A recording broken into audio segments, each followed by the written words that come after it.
જય શ્રી કૃષ્ણ અને સાદર પ્રણામ। આજે આપણે શ્રીમદ ભાગવત અંતર્ગત અત્યંત પવિત્ર અને શક્તિશાળી એવા નારાયણ કવચના પાઠમાં જોડાવા જઈ રહ્યા છીએ। અમારી આ આધ્યાત્મિક યાત્રામાં જોડાવા બદલ આપ સૌ વહાલા વડીલો, માતાઓ, બહેનો અને ભાઈઓનો ખૂબ ખૂબ આભાર। જો તમે હજુ સુધી આ પરિવારમાં જોડાયા નથી તો ચેનલને જરૂરથી સબસ્ક્રાઈબ કરી લેજો, જેથી આપણે સાથે મળીને ભક્તિના માર્ગે આગળ વધી શકીએ। હવે આપણે શ્રી ભગવાન નારાયણને પોતાના રક્ષણ માટે પ્રાર્થના કરીશું।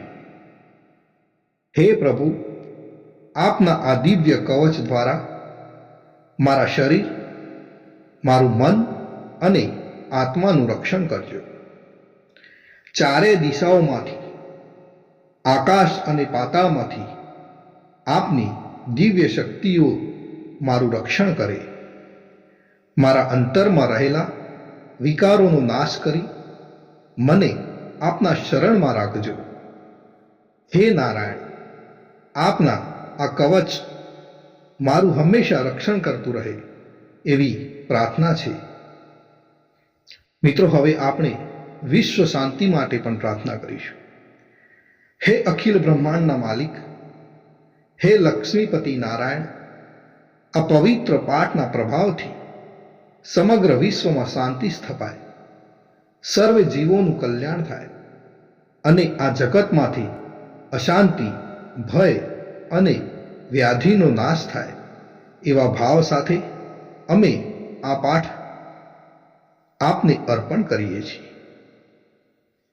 આપ સર્વને મારી એક નમ્ર વિનંતી છે કે કોમેન્ટની અંદર જય શ્રી કૃષ્ણ લખી દેજો।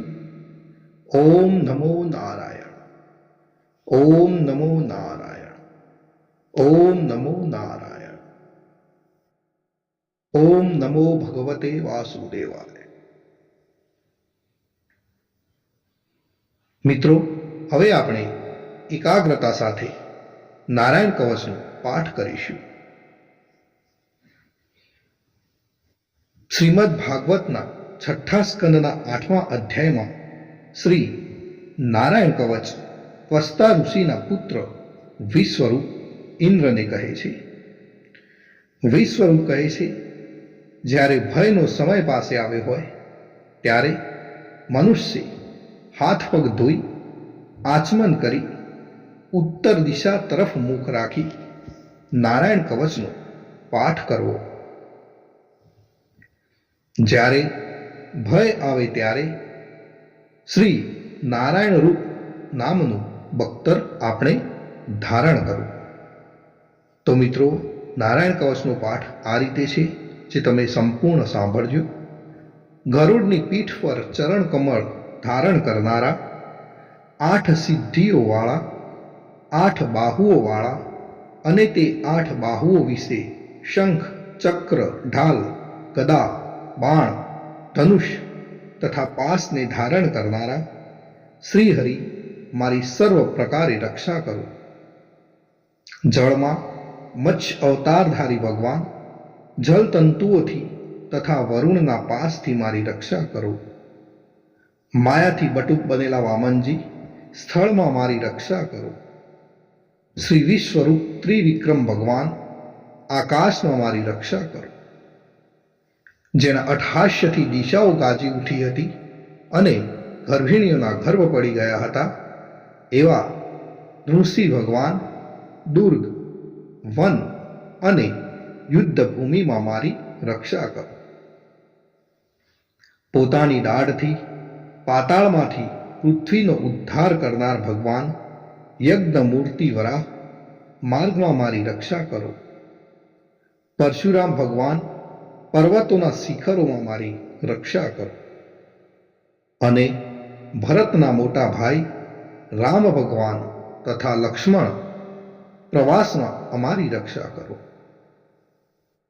ઉગ્ર ધર્મ અને પ્રમાદથી નારાયણ ભગવાન મારી રક્ષા કરો.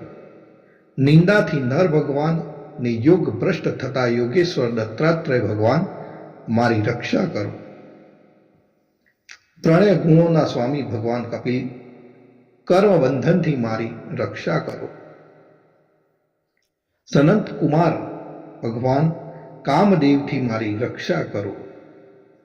હયગ્રીહ ભગવાન રસ્તામાંથી જતા અને દેવોને પ્રણામ ન કરવા રૂપી અપરાધમાંથી મારી રક્ષા કરો.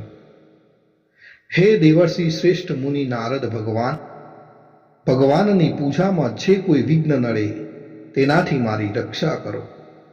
અને કૂર્મ અવતાર શ્રી હરિ સર્વ પ્રકારના નરકમાંથી મારી રક્ષા કરો. અયોગ્ય ખોરાકથી ભગવાન ધન્વંતરી મારી રક્ષા કરો. જીતેન્દ્રિય ભગવાન ઋષભદેવ કામ ક્રોધ આદિના ભયમાંથી મારી રક્ષા કરો. યજ્ઞાવતારી ભગવાન લોક અપવાદથી મારી રક્ષા કરો. બલભદ્ર ભગવાન મનુષ્ય તરફથી થનારા ઉપદ્રવમાંથી મારી રક્ષા કરો. અને ક્રોધાવેશ સર્પગણોથી શેષ ભગવાન મારી રક્ષા કરો.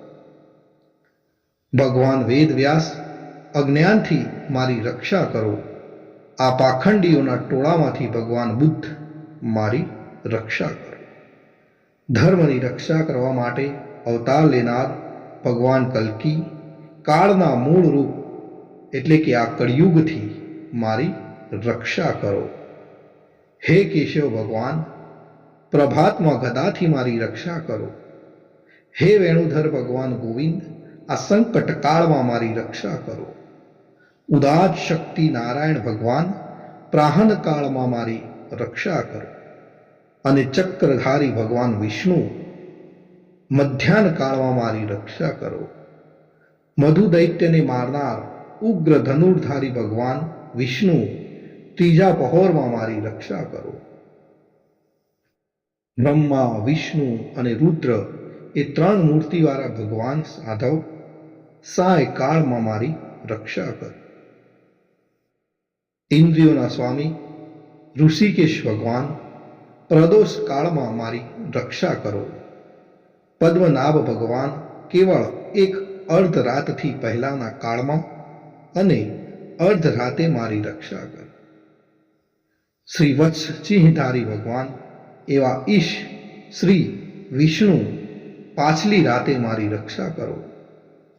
તલવારધારી ભગવાન જનાર્દન મળ સકામાં મારી રક્ષા કરો. દામોદર ભગવાન સંપૂર્ણ સંધ્યાઓમાં મારી રક્ષા કરો. કાળ મૂર્તિ ભગવાન વિશ્વેશ્વર સૂર્યોદય પહેલાના કાળમાં મારી રક્ષા કરો. હે પ્રલય સમયના અજ્ઞા જેવી તીક્ષ્ણ ધારવાળા ચક્ર, વાયુવાળા અગ્નિથી જેમ સૂકું ઘાસ બળીને ભસ્મ થાય તેમ અમારી શત્રુ સૈનાને ભસ્મ કરો. હે વ્રજના જેવા તીક્ષ્ણ સ્પર્શવાળા તણખાઓથી ભરેલી ગદા, તમે ભગવાનને પ્રિય છો. તમે કુષ્માંડ યક્ષ રાક્ષસ ભૂત તથા ગ્રહોનો ભૂક્કો કરી નાખો તથા શત્રુઓના ચૂરે ચૂરા કરી નાખો.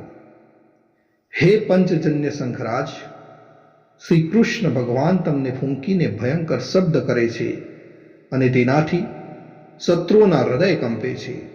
હે પંચજન્ય શંખરાજ, તમે રાક્ષસો, પ્રમથો, પ્રેતગણ, માતૃકાગણ, પિશાચ, બ્રહ્મ રાક્ષસ તથા બીજા ઘોર દ્રષ્ટિવાળાઓને નસાડી મૂકો.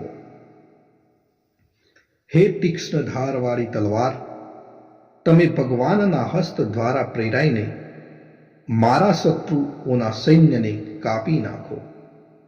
હે સેંકડો ચંદ્ર જેવા મંડળ સમાન ઢાલ, તમે શત્રુઓની આંખોને ઢાંકી દો તથા પાપી નજરવાળાઓની પાપ દ્રષ્ટિને હરી લો. અમને ગ્રહોથી, કેતુઓથી, મનુષ્યોથી, સર્પોથી, દાઢવાળા પ્રાણીઓથી તથા પાપોથી જે ભય થાય છે તે સૌ તથા જેઓ અમારા સુખમાં વિઘ્ન કરનાર છે તે સર્વે ભયો ભગવાન ના નામરૂપ અસ્ત્રના કીર્તનથી જ તુર્ત જ નાશ પામો. વૈદિક સ્ત્રોતોથી સ્તુતિ કરાયેલ વેદમય તથા સમૃદ્ધ ગરુડ ભગવાન સર્વ સંકટોમાં મારી રક્ષા કરો. તથા વિશ્વસેન ભગવાન પણ પોતાના નામો લેવા વડે સર્વ સંકટોમાંથી મારી રક્ષા કરો. શ્રી હરિના નામ, રૂપ, વાહન અને આયુધો સર્વ દુઃખોમાંથી અમારી રક્ષા કરો. ભગવાનના મુખ્ય પાર્ષદો અમારી બુદ્ધિ, ઇન્દ્રિય, મન તથા પ્રાણની રક્ષા કરો. આ સાકાર નિરાકાર જે કંઈ જગત છે સર્વ ભગવાનનું જ સ્વરૂપ છે. આ સત્યથી મારા સર્વ ઉપદ્રવો નાશ પામો. અભેદ દ્રષ્ટિવાળા મનુષ્યને ભગવાન પોતે ભેદ રહિત જોવામાં આવે છે, તો પણ તે પોતાની માયાથી આભૂષણ, આયુધો તથા ચિહ્ન નામની શક્તિને ધારણ કરે છે. તે સત્ય પ્રમાણ વડે જ સર્વજ્ઞ તથા સર્વવ્યાપક ભગવાન શ્રી હરિ સર્વ પ્રકારના રૂપો વડે સર્વદા અમારી રક્ષા કરો. શ્રી નૃસિંહ નામના ઉચ્ચારણથી જ જળ, વાયુ, અગ્નિ આદિનો પ્રભાવ પોતાના તેજથી દૂર કર્યો છે. એવા લોકના ભયને દૂર કરનાર ભગવાન ઋષિ સર્વત્ર ચારો તરફ મારી અને મારા પરિવારની રક્ષા કરો. જો મિત્રો આપણે નિત્ય નારાયણ કવચનો પાઠ કરીએ છીએ તો આપણને શું ફળ મળે? તો નારાયણ ફળનું ફળ કથન વિશ્વરૂપ કહે છે, હે ઇન્દ્ર, આ નારાયણ કવચ તમારી આગળ જે કહ્યું, જે ધારણ કરવાથી એટલે કે નિત્ય સાંભળવાથી તમે શ્રમ વિના અસુરોના અધિપતિઓને જીતશો. આ નારાયણ કવચને ધારણ કરનાર મનુષ્ય નેત્રથી જેના તરફ જુએ અથવા તો પગ વડે જેને જેને અડકે તે તુરત જ ભયમાંથી છૂટે છે. આ નારાયણ કવચ ભણનાર મનુષ્યને કોઈ દિવસ રાજાઓ તરફથી, ચોર તરફથી, ગ્રહો થકી, વ્યાઘ્ર આદિ તરફથી, બીજા કોઈ તરફથી કોઈ પણ પ્રકારનો ભય રહેતો નથી. તો આ હતું આપણું રક્ષા કરનારું નારાયણ કવચ. ભગવાન સર્વનું રક્ષણ કરે એવી જ મારી પ્રાર્થના છે. અને મિત્રો, તમે જો આ નારાયણ કવચ સંપૂર્ણ સાંભળ્યું છે તો કોમેન્ટની અંદર સમય કાઢીને જય શ્રી કૃષ્ણ લખવાનું ભૂલશો નહીં. જય શ્રી કૃષ્ણ, જય શ્રી કૃષ્ણ.